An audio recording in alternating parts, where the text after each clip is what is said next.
Everyone, तो हमने अपने पिछले वीडियोस में थायराइड ग्लैंड कंप्लीट कर लिया था। आज हम करेंगे एड्रिनल ग्लैंड। ठीक है, एड्रिनल ग्लैंड, एड्रिनल, ठीक है।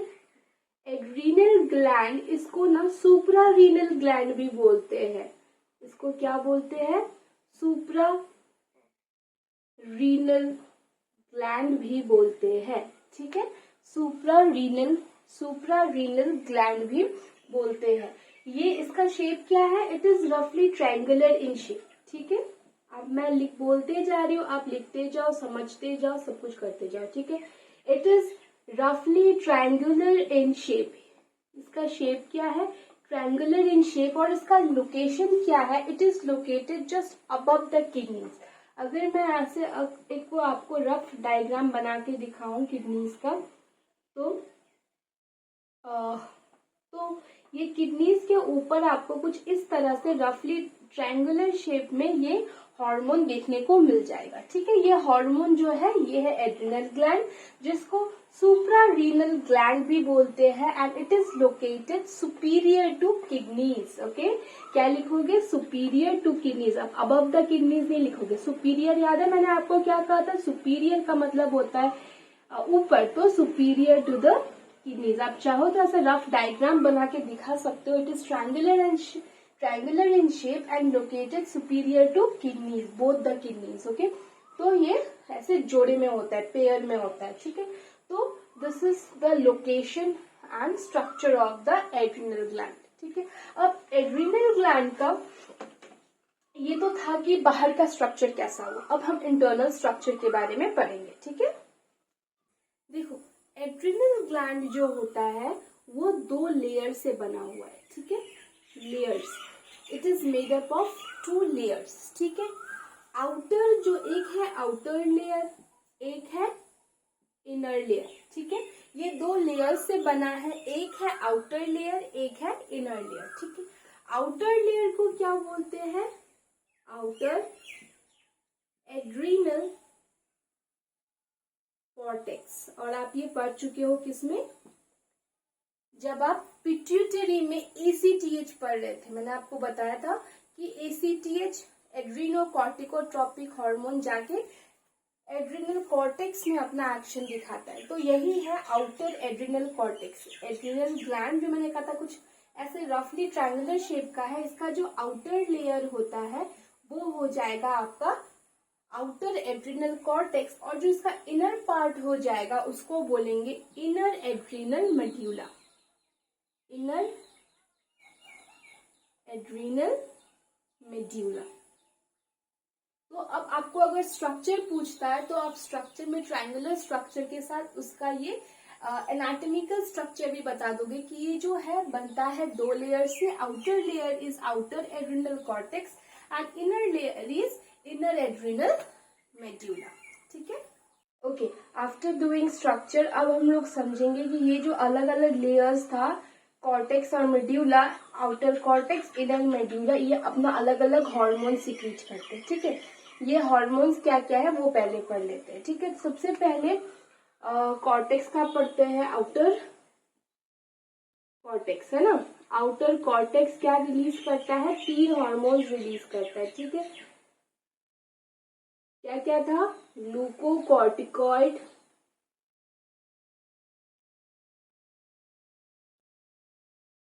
मिनरलोकॉर्टिकॉइड,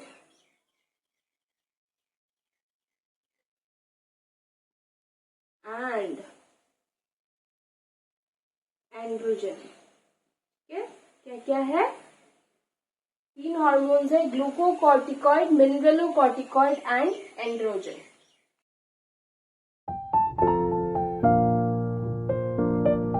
ओके, तो अब समझते हैं कि ग्लूकोकॉर्टिकॉइड का फंक्शन क्या है। देखो, ये सारे क्वेश्चन ना शॉर्ट में आने वाले। अगर आए तो इसका लॉन्ग क्वेश्चंस कम आता है, बट किस्मत है भाई, आ गया तो कोई बड़ी बात नहीं है।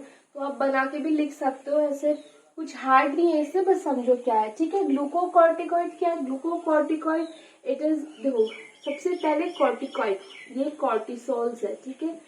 ये कॉर्टिकॉइड क्या है, ये कॉर्टिसोल है। किस तरह का हार्मोन है, ये स्टीरॉइड हार्मोन है, ठीक है। याद रहेगा ये क्या है, किस तरह का हार्मोन है, स्टीरॉइड हार्मोन है, ठीक है। और इसका फंक्शन क्या है, इसका फंक्शन है मेटाबॉलिज्म ऑफ ग्लूकोज, ठीक है। Metabolism of glucose, metabolism of glucose का मतलब क्या है, ये ग्लूकोज के प्रोडक्शन में हेल्प करता है, ठीक है। ये क्या करता है, ये ग्लूकोज के प्रोडक्शन में हेल्प करता है। कैसे ग्लूकोज प्रोड्यूस करेगा, ये कार्बोहाइड्रेट्स को ब्रेक डाउन करेगा, या फिर ये it may also break down the fatty acids, fats, lipids, इन सबको ब्रेक करेगा। क्या प्रोड्यूस करेगा, ग्लूकोज प्रोड्यूस करेगा, ठीक है। It will help in the metabolism of glucose और it helps in the production of glucose. ये प्रोटीन मेटाबॉलिज्म में भी हेल्प करता है, मेटाबॉलिज्म ऑफ प्रोटीन, ठीक है। ये प्रोटीन को भी प्रोड्यूस करता है, ठीक है। प्रोटीन को भी बॉडी में बहुत हाई अमाउंट में प्रोड्यूस करता है। समझ में आया, ग्लूकोकॉर्टिकॉइड, तो ग्लूकोकॉर्टिकॉइड नाम से समझ में आ रहा है, ठीक है।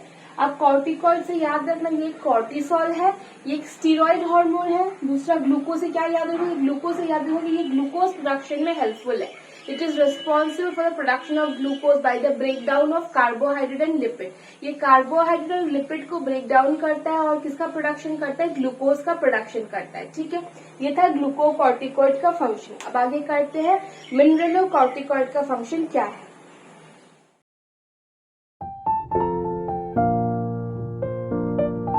नेक्स्ट है हमारा मिनरलोकॉर्टिकॉइड, है ना। नेक्स्ट क्या है हमारा, मिनरलोकॉर्टिकॉइड। अब कॉर्टिकॉइड ये भी क्या है, कॉर्टिकॉइड ये भी क्या है, एक स्टीरॉइड हार्मोन है। ये सब याद रखना, ठीक है। ये क्या है, ये भी एक स्टीरॉइड हार्मोन है। और ये क्या मेंटेन करता है, आपको नाम से समझ में आ रहा होगा, it will regulate the amount of minerals in the blood, ठीक है। बॉडी में क्या है, ये मिनरल के अमाउंट को मेंटेन करता है, ठीक है। मिनरल्स के इट regulates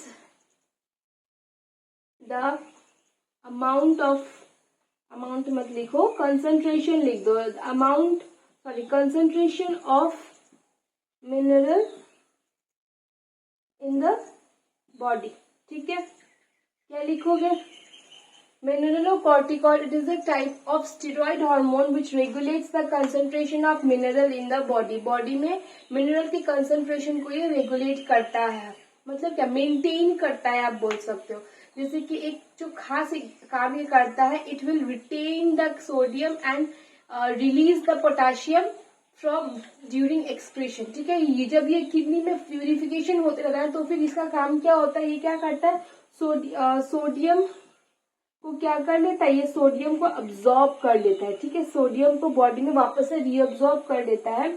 और पोटेशियम को क्या करता है, पोटेशियम को क्या करता है, पोटेशियम को ये रिलीज कर देता है। तो पानी, तो ये इसके वजह से क्या होता है, बॉडी में ये मिनरल्स का जो इलेक्ट्रोलाइट जो है वो क्या हो जाता है, मेंटेन हो जाता है। इलेक्ट्रोलाइट को ये मेंटेन करता है। तो ये आपको इतना डीप में करना नहीं है, बस आप इतना एक सेंटेंस का आपके बुक में भी दिया हो तो आपको ज्यादा डीप जाना नहीं है। इससे मैंने क्वेश्चंस पास्ट ईयर से भी ऐसे कोई खास क्वेश्चन नहीं देखे, बट नाम आपको अच्छे से याद रखना है। प्लस आपको क्या याद रखना है, ये जो छोटा सा फंक्शन है कि ये एक स्टीरॉइड हार्मोन है और ये क्या मेंटेन करता है, बॉडी में मिनरल के अमाउंट को रेगुलेट करता है। एग्जाम्पल में आप चाहो तो ये लिख सकते हो कि it absorbs the sodium during blood purification in kidney. जब ब्लड प्यूरिफाई या फिल्टर होते रहता है, when blood used to get filtered in the kidney and urine used to get produced, at that time the sodium is being absorbed by mineralocorticoid and it releases potassium in the urine, through urine, so that the amount of the electrolyte can be maintained. Okay, electrolyte को वो maintain कर सके body. तो आप ये example के तौर पर आप ये लिख सकते हो, ठीक है। मैंने जो बोला आप वो जस्ट लिख दो, पॉज करके सुनो और लिख दो। तो ये था एग्जाम्पल मिनरलोकॉर्टिकॉइड का फंक्शन था मिनरलोकॉर्टिकॉइड का।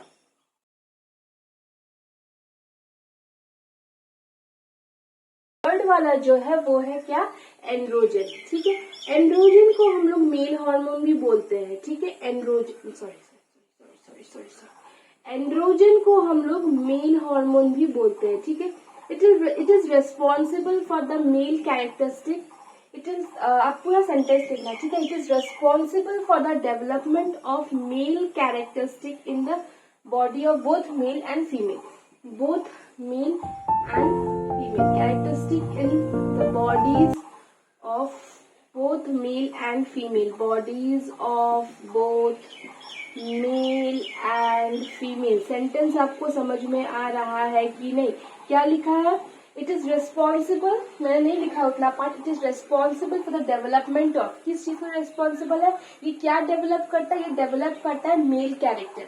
क्या करता है ये? इट डेवलप्स मेल कैरेक्टर, ये मेल कैरेक्टर को डेवलप करता है। और सिर्फ ऐसा ही है कि ये सिर्फ मेल बॉडी में ही मेल कैरेक्टर को डेवलप करता है, फीमेल बॉडी में भी फीमेल कैरेक्टर को डेवलप करता है। अब आप बोलोगे कि कैसे फीमेल बॉडी में मेल कैरेक्टर डेवलप हो सकता है? कभी कभी आपने ये ऐसे मुंह से देखिए लड़कियों में, कभी कभी देखो, मैं ऐसा कुछ बोल नहीं रही हूँ, आई एम नॉट ऐसी कोई जेंडर बायस्ड बातें नहीं बोल रही हूँ, बस इतना समझो कि देखो कभी कभी गर्ल्स में क्या होता है, ये फेशियल हेयर्स देखने को बहुत ज्यादा मिलते हैं। मैं मुंह नहीं बोलती, चलो फेशियल हेयर्स बोलते हैं। यहाँ सब भी हेयर्स हो जाता है और यहाँ पे भी हेयर्स बहुत ज्यादा देखने को मिल जाता है। और जो फेशियल हेयर्स हो या बॉडी हेयर्स हो, ये कैरेक्टरिस्टिक्स मेल बॉडी के होते हैं। फीमेल बॉडी में भी आपको कभी कभी बहुत ज्यादा बॉडी हेयर्स देखने को मिल सकते हैं, उनके पैरों में वगैरह में बहुत ज्यादा बॉडी हेयर्स देखने को मिलते हैं, और वॉइस भी बहुत क्रैकी होता है। तो ये सारे कैरेक्टर्स जो है क्या है? ये मेल कैरेक्टर्स है। इसका मतलब ये नहीं है कि आप डायरेक्टली मेल बन रहे हो, कुछ थोड़े बहुत मेल कैरेक्टर्स आपको फीमेल बॉडी में भी देखने को मिलेगा। और मेल में तो हमको देखेंगे cracky voice and then broad chest, ये सारे जो सेकेंडरी सेक्सुअल कैरेक्टर्स जो है, या फिर ब्रॉड चेस्ट बोल लो, या फिर बियर्ड्स बोल लो, फेशियल हेयर्स, बॉडी हेयर्स बोल लो, क्रैकी वॉइस बोल लो, ये सारा कहाँ से आता है? एंड्रोजन से आता है, ठीक है। और इसको मेल हार्मोन भी बोलते हैं। ये क्या करता है? ये मेल कैरेक्टरिस्टिक्स को डेवलप करता है, कहाँ पर? मेल या फीमेल बॉडी में, ठीक है। तो this was all about androgen. Androgen क्या करता है? मेल कैरेक्टरिस्टिक को डेवलप करता है both male and female body में, ठीक है। ये था आपका एंड्रोजन के बारे में। बहुत ज्यादा डीप तो नहीं है, बट आपको इतना पढ़ना, आप चाहे उसको एलोबरेट करके लिख सकते हो कि सेकेंडरी सेक्सुअल कैरेक्टर्स जो होते हैं वो एंड्रोजन की वजह से ही मेल बॉडी में देखने को मिलता है, एंड फीमेल बॉडी में भी कभी कभी मेल लाइक कैरेक्टरिस्टिक्स देखने को मिल जाता है, ठीक है। तो that is because of the androgen, excess amount of androgen secretion या फिर large amount of androgen secretion in female body. अब आगे करते हैं, हमारा कॉर्टेक्स का कहानी यहीं पे खत्म होता है। कॉर्टेक्स का 3, तो कॉर्टेक्स का हमने क्या पढ़ा? कॉर्टेक्स 3 हार्मोन सिक्रीट करता है, glucocorticoid, mineralocorticoid and androgen. Glucocorticoid क्या करता है? It is responsible for the production of glucose, whereas mineralocorticoid is responsible for the regulation of minerals in the body. Body में मिनरल के अमाउंट को ये maintain रखता है। And third, androgen is responsible for the development of, इसका development for the male characteristic in both male and female body, ठीक है।